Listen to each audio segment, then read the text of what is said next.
you. I'm Dave. I'm a video producer. I actually failed the mail carrier's exam.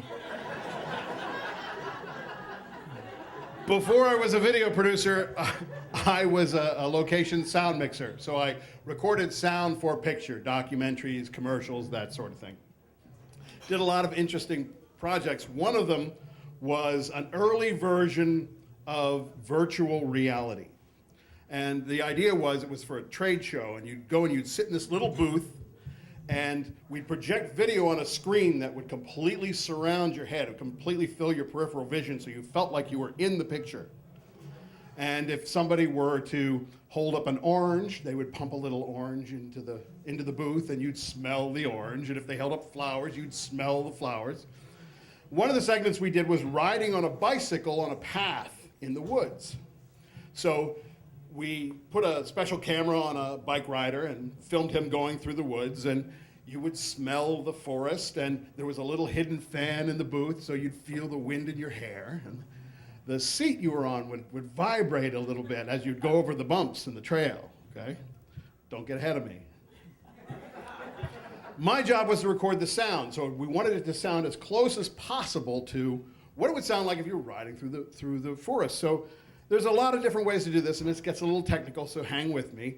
You could do a 5.1 surround sound mix, but that kind of requires you do sound effects for all the little speakers, and it really didn't fit in the booth. And the other way of doing it is what they call binaural sound. Bi, to, aural, sound. Okay, you get continuing education credits for this. And that basically what that does is that you take two microphones, and you separate them by what they call a null space. And that's a bit of isolation so that each microphone hears everything a little bit different. And then your brain decodes the difference as a locator. So you not only hear left and right, you hear front and back and up and down. So if I do my job right, you'll not only hear the creek running by the path, you'll hear my feet on the pedals below, and you'll hear the tires crunching on the gravel in front and behind. So to do this, I had to I have a couple of these microphones, and I had to come up with a rig to do this.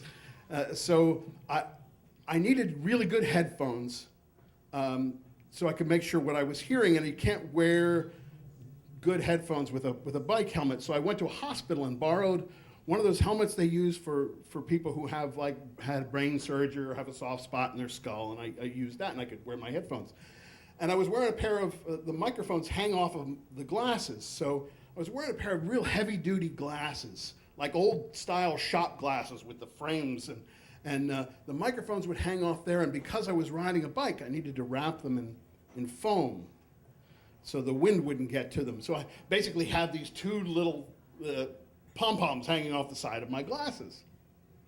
And all of that's wired, goes over my shoulder into a fanny pack with a recorder.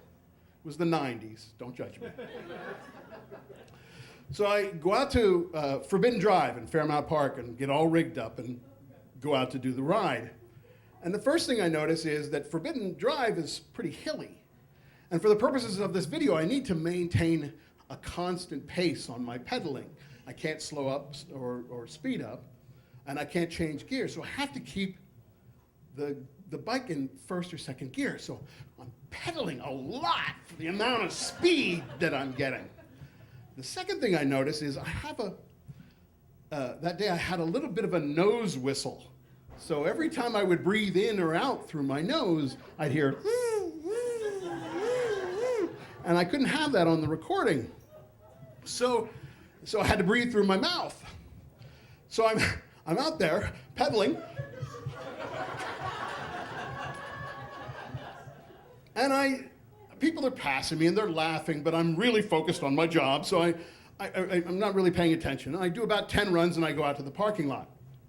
I'm getting the gear off, and I notice a young woman has followed me off of the path, and she's walking toward me, and she's very attractive. She's wearing this skin-tight black spandex biker's outfit, and I can tell she's very physically fit, and she's coming towards me, and I think, well, hello, Catwoman.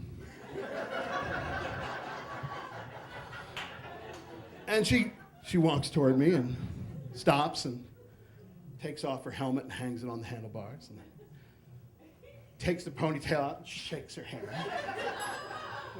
And then unzips the top a little bit. I guess the girls needed some air. And at this point, I should say, I'm a very happily married man. I have been a very happily married man for a very, very long time.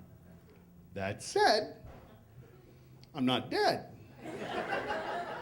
If an attractive young woman is going to say, I don't know, flirt with me, I think it would be rude to interrupt her.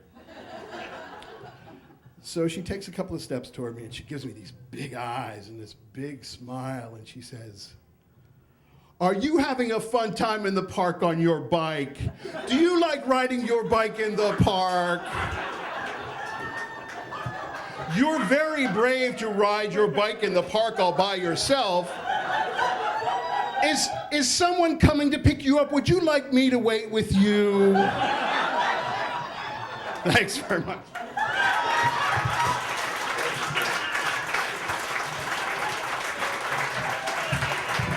Dave, everybody.